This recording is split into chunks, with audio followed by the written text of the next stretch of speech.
Selamat datang dalam program Baca Alkitab Setiap Hari oleh GBI Jelambar Timur bersama saya, Julianto Gunawan.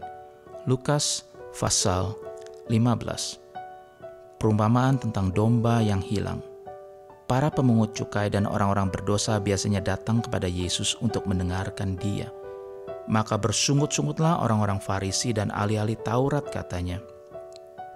Ia menerima orang-orang berdosa dan makan bersama-sama dengan mereka.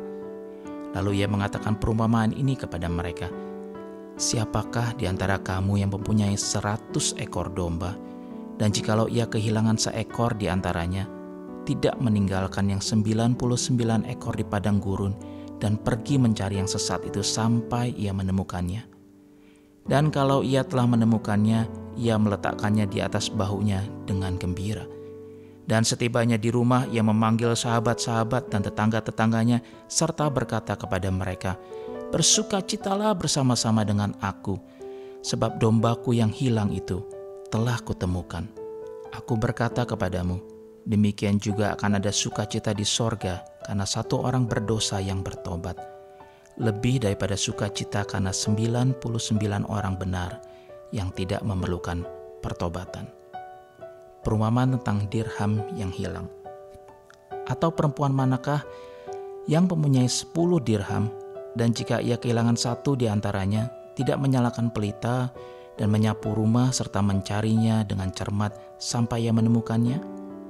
Dan kalau ia telah menemukannya, ia memanggil sahabat-sahabat dan tetangga-tetangganya serta berkata, "Bersukacitalah bersama-sama dengan aku, sebab dirhamku yang hilang itu telah kutemukan."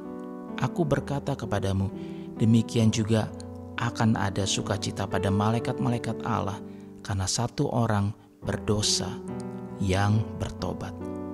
Perumpamaan tentang anak yang hilang. Yesus berkata lagi, ada seorang mempunyai 2 anak laki-laki. Kata yang bungsu kepada ayahnya, "Bapa, berikanlah kepadaku bagian harta milik kita yang menjadi hakku." Lalu ayahnya membagi-bagikan harta kekayaan itu di antara mereka. Beberapa hari kemudian anak bungsu itu menjual seluruh bagiannya itu, lalu pergi ke negeri yang jauh. Di sana ia memboroskan harta miliknya itu dengan hidup berfoya-foya. Setelah dihabiskannya semuanya, timbullah bencana kelaparan di dalam negeri itu dan ia pun mulai melarat. Lalu ia pergi dan bekerja pada seorang majikan di negeri itu. Orang itu menyuruhnya ke ladang untuk menjaga babinya. Lalu ia ingin mengisi perutnya dengan ampas yang menjadi makanan babi itu, tetapi tidak seorang pun yang memberikannya kepadanya. Lalu ia menyadari keadaannya, katanya, "Betapa banyaknya orang upahan bapakku yang berlimpah-limpah makanannya, tetapi aku di sini mati kelaparan. Aku akan bangkit dan pergi kepada bapakku dan berkata kepadanya, Bapa, aku telah berdosa terhadap sorga dan terhadap Bapa. Aku tidak layak lagi disebutkan anak Bapa. Jadikanlah aku sebagai salah seorang upahan Bapa." Maka bangkitlah ia dan pergi kepada bapanya. Ketika ia masih jauh, ayahnya telah melihatnya. Lalu tergeraklah hatinya oleh belas kasihan. Ayahnya itu berlari mendapatkan dia, lalu merangkul dan mencium dia. Kata anak itu kepadanya, "Bapa, aku telah berdosa terhadap sorga dan terhadap Bapa. Aku tidak layak lagi disebutkan anak Bapa." Tetapi ayah itu berkata kepada hamba-hambanya, "Lekaslah, bawa kemari jubah yang terbaik, pakaikanlah itu kepadanya dan kenakanlah cincin pada jarinya dan sepatu pada kakinya. Dan ambillah anak lembu tambun itu, sembelihlah dia dan marilah kita makan dan bersuka cita. Sebab anakku ini telah mati dan menjadi hidup kembali. Ia telah hilang dan didapat kembali." Maka mulailah mereka bersukaria. Tetapi anaknya yang sulung berada di ladang, dan ketika ia pulang dan dekat ke rumah, ia mendengar bunyi seruling dan nyanyian tari-tarian. Lalu ia memanggil salah seorang hamba dan bertanya kepadanya apa arti semuanya itu. Jawab hamba itu, "Adikmu telah kembali dan ayahmu telah menyembelih anak lembu tambun karena ia mendapatnya kembali dengan sehat." Maka marahlah anak sulung itu dan ia tidak mau masuk. Lalu ayahnya keluar dan berbicara dengan dia.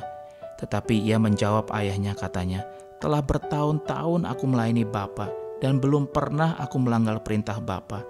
Tetapi kepadaku belum pernah Bapa memberikan seekor anak kambing untuk bersuka cita dengan sahabat-sahabatku.